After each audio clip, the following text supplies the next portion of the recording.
We've talked about how the fundamentals of the Christian faith are very important to establishing just the supernatural aspect of Christianity, how important. In fact, there were 5 kind of fundamental doctrines or ideas that it was centered around. The inspiration and infallibility of the Scriptures, the Trinity and deity of Christ, the atonement of Christ, Christ's death and atonement, the resurrection of Christ, and ultimately a second coming.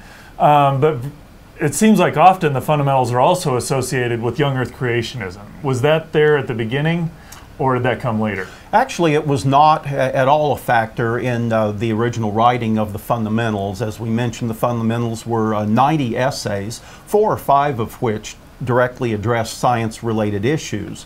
But in none of those essays did the issue of the age of the earth come up. So in no way did the fundamentals essentially support young earth creationism. That's interesting because, again, as I understand the fundamentals, they're kind of a response to Darwinism, evolution, Yes. So even in that context, there weren't explicitly young earth doctrines written. No. It's more that God intervened and was part of the creation. That's correct. There were serious critiques of Darwinism in the fundamentals, but when it came to the issue of young earth creationism itself, many of the authors of these essays actually were old earthers, believed in the day-age theory and so on.